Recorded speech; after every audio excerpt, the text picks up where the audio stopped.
Showtime, ladies and gentlemen. Hope everybody's had a great Friday, a great week. Another week has, at least as far as the business week, the work week, for many of us has come to a conclusion, but we are here. We're not done working. We're not done because we're about to have this conversation right here. So as y'all are checking in, if you don't know what the program is over here, go ahead and leave a comment, shout yourself out in the comment section. We're gonna get into this conversation, what we need to talk about here today. Y'all see what the topic is. I ain't gotta give too much explanation for that.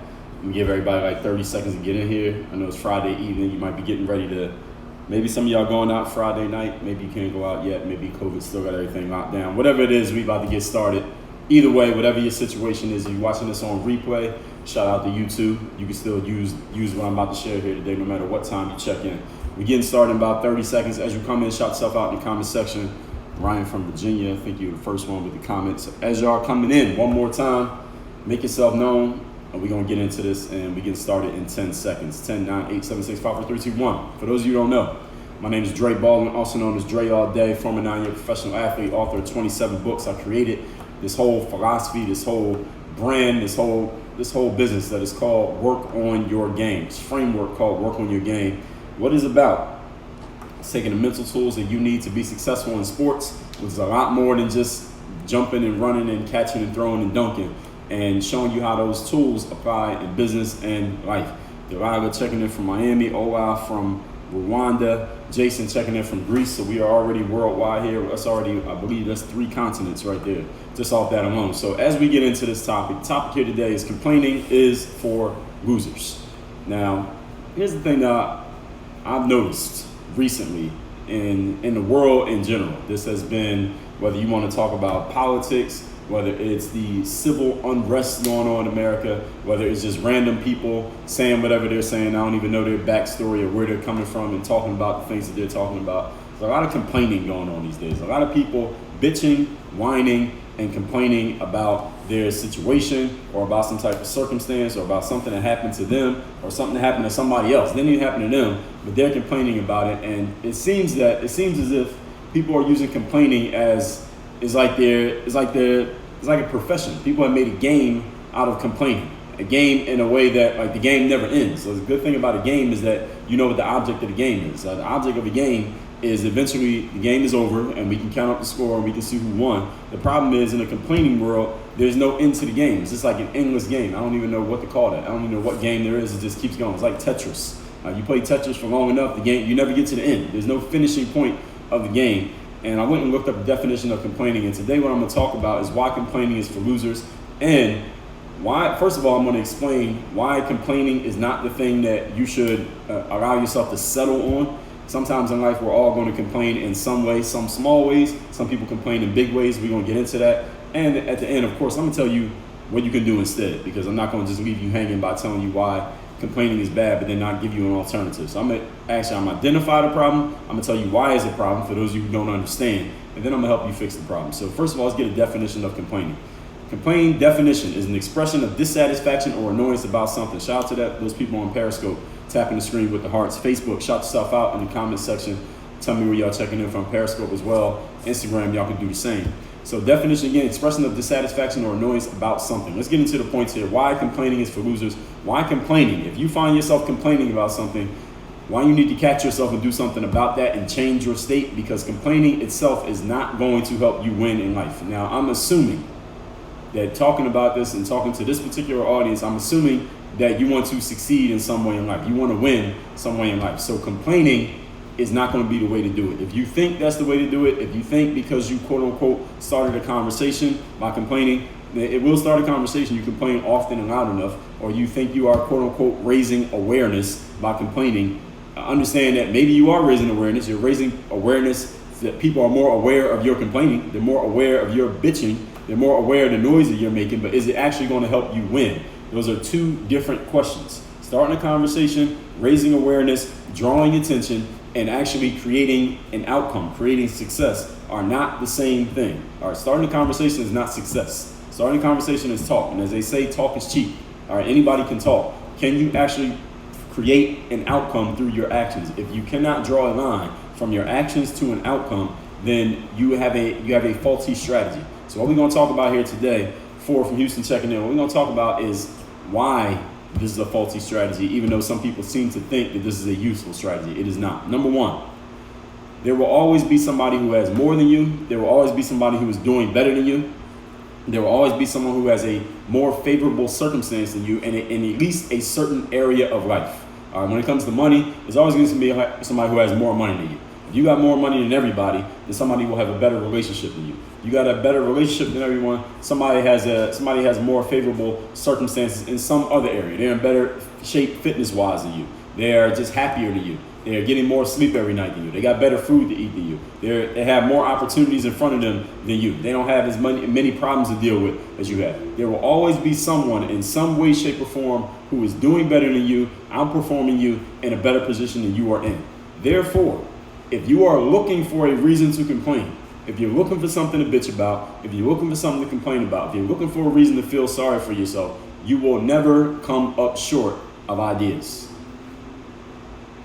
There will always be some reason to complain. There will always be something to be mad at. There will always be some way you could look at you and you can compare you to him over there or her over there or them back there and say, man, they got it better than me. They have more than me. They're doing more than me. They're getting more than me. Somehow this seems uneven. Somehow this seems imbalanced. Somehow this just seems like they have things working in their favor and I don't. If you're looking for this, you will always be able to find it. And the smarter you are, the better you'll get at it. The better you will be at finding some type of discrepancy, some type of imbalance that makes it seem like things are just unfair for you, or in whatever way you want to describe it, that causes you to complain. So if you're a complainer and you're looking for something to complain about, you will never, ever, ever run out of material. Everybody following what I'm saying here? If you complain every time you find a discrepancy between you and other people, you will be complaining forever. You're signing yourself up for a lifelong job that never ends, and there are no vacation days. There have been and always will be discrepancies in life. And why will there always be discrepancies? Somebody may say, well, Dre, that doesn't make it right just because there are discrepancies. Let me explain to you why there will always be discrepancies, because human beings, there are discrepancies amongst us. We're not all the same. Are you equal to everybody who works at your job? Are there some people at your job who are better than you at the job? Are there some people at your job who are worse than you? Are there some people in your neighborhood who are smarter than you? Are there some people who are dumber than you? If you go to the gym every day, are there some people in there with bigger muscles than you? They can run faster on the treadmill. They got more of a six-pack than you. They got nicer, more shapelier body than you. And there are people who look like they've never been to the gym before in their life, and you've been going to the gym for years, and you know you're light years ahead of them when it comes to your physical fitness. Of course, there's discrepancies amongst human beings because we ain't all the same.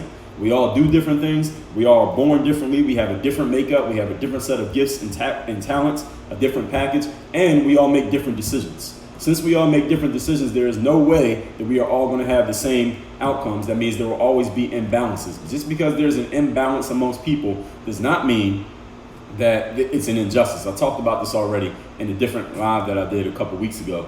And just because you notice an imbalance does not mean you should complain about it, because as I just said, if you complain about every imbalance that you see, you will never get around to doing anything else. You'll never eat, sleep, go to the bathroom, wash your face, spend time with your kids, go to work, because you'll always have something to complain about. That's the problem. You don't want to sign yourself up for that job. As the late, great Jim Rohn said, one of the forefathers of personal development, he said, I would not sign up for that class. Do not sign up for the class of complaining, because that class never ends. All right. There's no midterms, there's no finals, because there's no end to it. It just goes on forever. All right. And you're going to be paying tuition, and tuition is your life. Point number 2, topic here today is why complaining is for losers.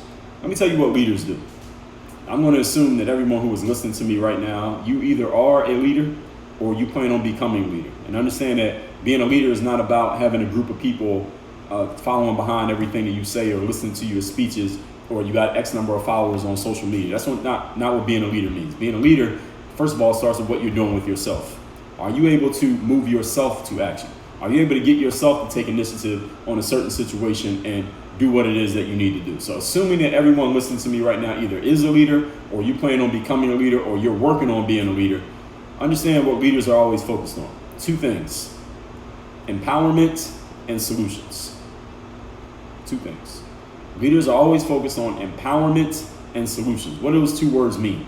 Without looking up the definition, empowerment means putting yourself in a position where you can affect change on a situation. That's what empowerment means. When you can do something about a situation, you are empowered. If you feel like you can't do anything about a situation, you are disempowered. You are in a position of weakness. And what is a solution? A solution is a way that you bring a problem to an end. This is what's going on. Here's how we fix it. Here's the strategy. Here's the plan. Here's what we do to eliminate this issue that is challenging us, that is bothering us right now. And just because you come up with a solution doesn't necessarily mean it will work. And if that fails, what do? You empower yourself again, you come up with something else. If that fails, you empower yourself again, you come up with something else. The same way if a baby is trying to learn how to walk, it tries, it falls, what does it do? Empowers itself, it tries again. Empowers itself, tries again, so eventually it can stand up, so eventually it can walk and talk, and now all of us, most of us, walk on 2 feet, as long as we are capable of doing so. This is what a leader is always focused on.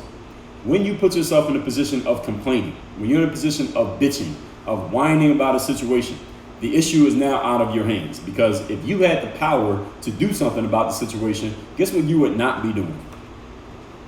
You would not be whining. You would not be bitching. You would not be complaining about it. You would just do something about it. Right? If the situation is not going the way you want it to go, you would just do something. If you're outside, for example, let's say like when I'm done with this live, I'm gonna go outside and I'm gonna take a walk in the beautiful city of Miami. If it starts raining outside while I'm walking, I'm telling you right now, I'm not carrying an umbrella. I don't know the forecast. If it rains, it rains. If it starts raining while I'm walking, I got a couple options. And let's say I'm getting wet. I'm assuming that I'm out in the open.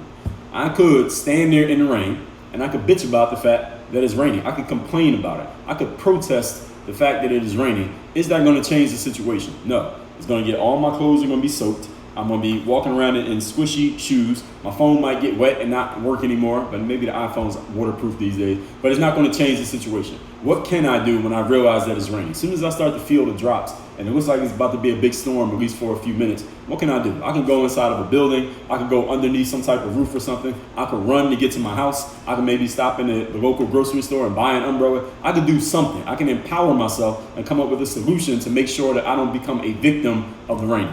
Now, this sounds like a very simple, trite example, but look at your own life and look at the way that we see people complaining these days about things where maybe they could do something about it, maybe they can't, but is complaining changing the situation? That's the question that I'm asking you. When you complain, are you empowering yourself? When you complain, are you coming up with a solution? Now, I want to make sure I'm being clear here. All of us in some areas of life, at some points, we complain. Some of us complain for 10 seconds. For example, I'm outside walking, it starts raining. I'm like, damn, it's raining. I want to have a nice walk here. I want to walk for another 30 minutes. Now I got to cut my walk short, maybe run back into the house. Maybe I'm not going to be able to walk at all today because it's going to rain for the next hour. And I can complain about that mentally in my mind for about 10 seconds. Then eventually I'm going to get over it in 10 seconds. I'm going to get out of the rain. I'm going to go in the house and I'm going to move on with the rest of my life. That complaining can take a short period of time. Then some people complain for 10 years about a situation. Something happened. They're still bitching about something that happened, again, a decade ago. Something that happened 3 weeks ago. Something that they can't change and can't do anything about. They are not empowered to change it, yet they keep talking about it. They keep bitching about it, but they're not doing anything about it. That is the problem with being a complainer, is that you are not leading. You're not leading yourself. You may lead a whole bunch of other people who also want to be complainers, but none of you is going anywhere. None of you is creating anything. Nobody's empowered. The problem is, since we all have something that can go wrong in life, we all have things that do not go the way that we want them to go. The difference in human beings is not whether things happen that we could possibly complain about or not. The difference is how we handle it. It's how we respond to it. Do you want to be a leader who empowers yourself and looks for a solution to a situation? Or you want to be a complainer, a loser? It's not even a follower. It's a loser, because you can follow a leader and you can go somewhere. You follow the right leader. Everybody can't lead at the same time. Or you could be a loser who just bitches and complains about a situation but doesn't do anything about it. Your choice. Point number 3. The topic here today is why complaining is for losers. Now let's talk about complaining when it deals with another person. Now I just gave you an example of complaining if it's raining outside. There's nobody to complain to, right? The sky is not a person that you can appeal to their ego. But let's say there's a person who is causing you an issue, or a group of people who is causing you an issue, and you're complaining about that person or those people. What can you do in that situation? That's a great question. Let me answer that question. Bottom line is what you got to understand. Power responds to power. So anytime, let me say that one more time, then I'm explaining. Power responds to power. What that means is this. Anytime that your problem, the thing that you are complaining about or that you see as an issue, is another human being or group of human beings, you do not get them to bend to your will by telling them by telling them your complaint, by telling them your issue, by airing your grievances. You can have grievances, you can have a complaint, you can have an issue, but you're not going to get a person who's in position of power to do what you want them to do when you don't have any power. If you want someone who's in power to do something for you, you must appeal to their power by showing them what power you got. And that's how you get people to do what you want them to do, in case any of you didn't know. You want someone to do something that you want them to do, and they have a position of power, you must show them where your power is and how your power affects them. If you can't show them that, they have no reason to do what you want them to do. Everybody follow what I'm saying here? I'll give you some examples. Now, complaining is a popular hobby these days, but I've talked about already.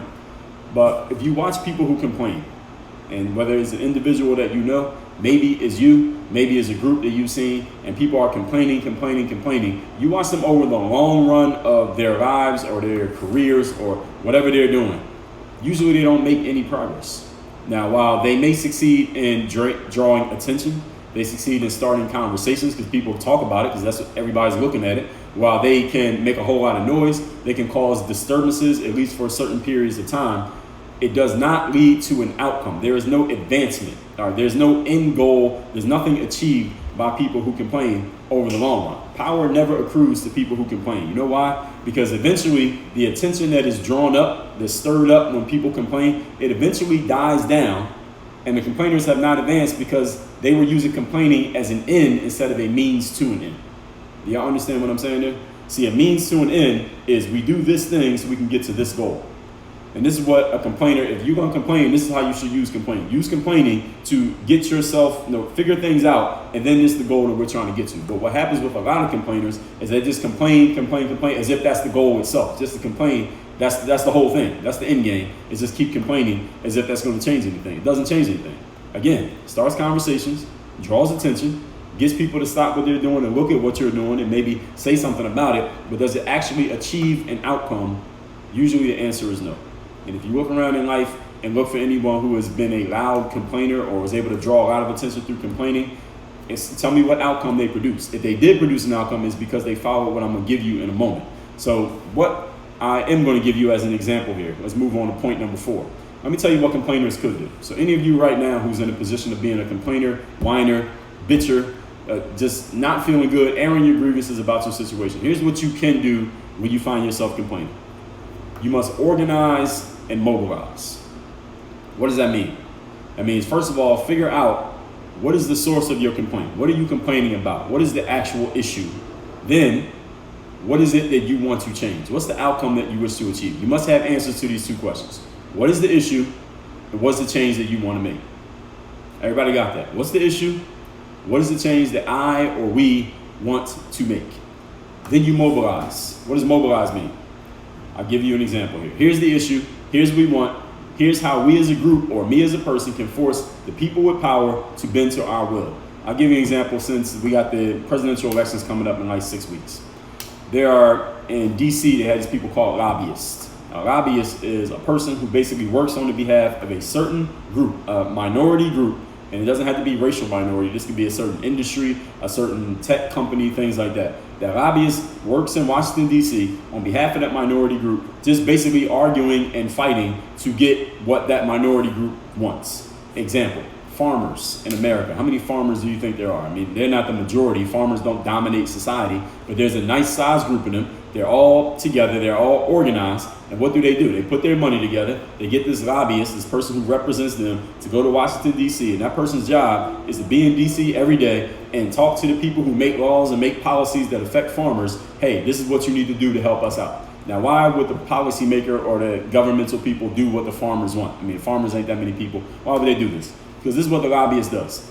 The lobbyist goes to the lawmaker and they say this: hey, Mr. Congressman, hey, Mr. Senator, hey, Mr. President, Governor, Mayor, whatever. They say this: I represent the farmers, and there's about 400,000 of us.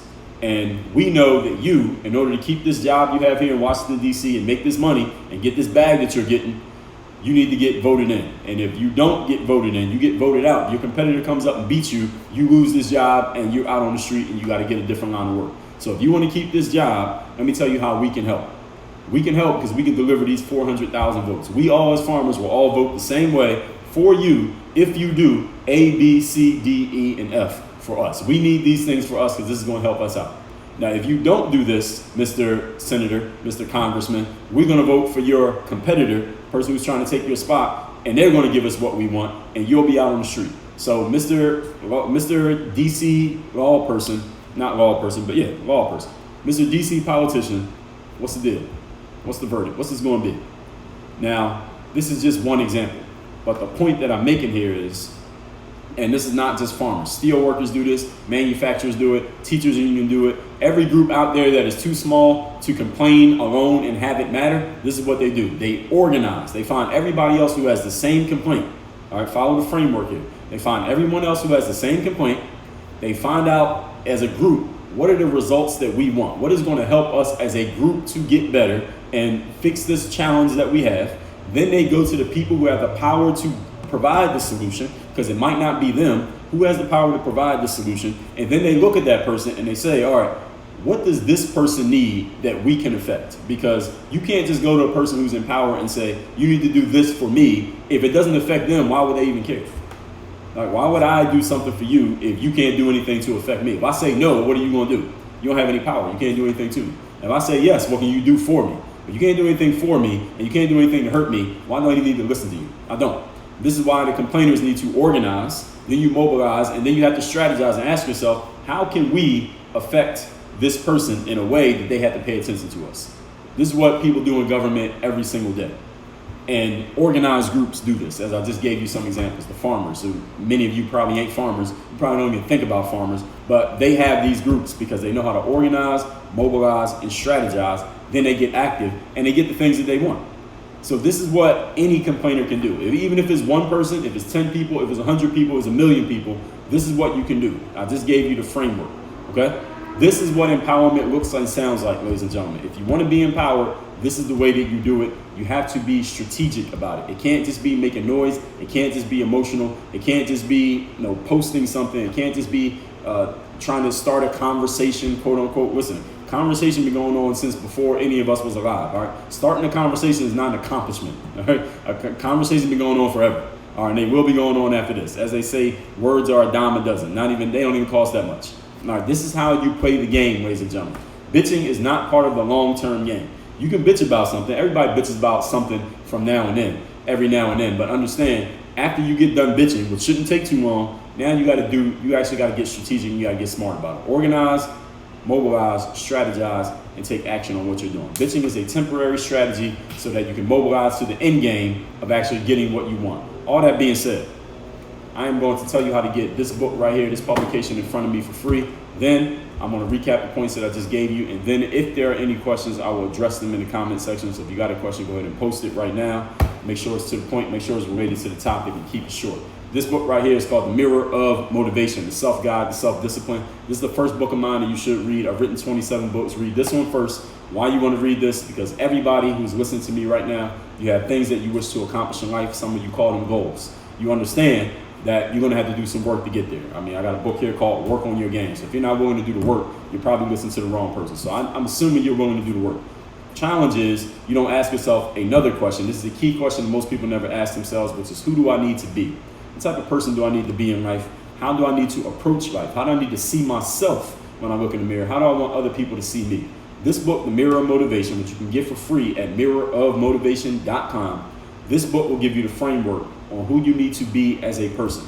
This book is a mirror. It is a self-guide. You see the subtitle? The self-guide to self-discipline. It is the mirror. Everybody knows what a mirror is, right? When you look at it, you don't see me. You don't see some motivational speaker. You don't see some hype-up guy. You see yourself.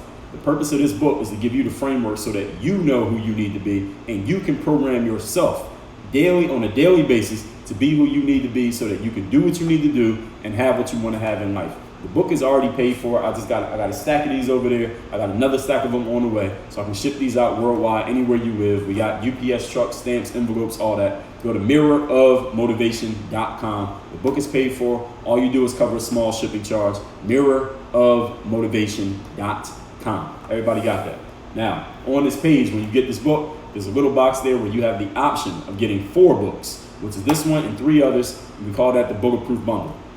That's my book on confidence called The Super You. My book on mental toughness called The Mental Handbook. My book on personal initiative called 100 Mental Game Best Practices. And this book, that's 4 books, and that's called the Bulletproof Bundle. If you just check the box on the very page where you put your shipping info in, you can get all 4 of these books, or you can just get one. On the very next page, after you do that, and this is all automated, so you don't have to remember anything, I'm gonna make you an offer to get this book called Work on Your Game. This is my 250-page book, hardcover, that I took all the best material of my whole Work on Your Game philosophy and put it into one book. That is this one right here.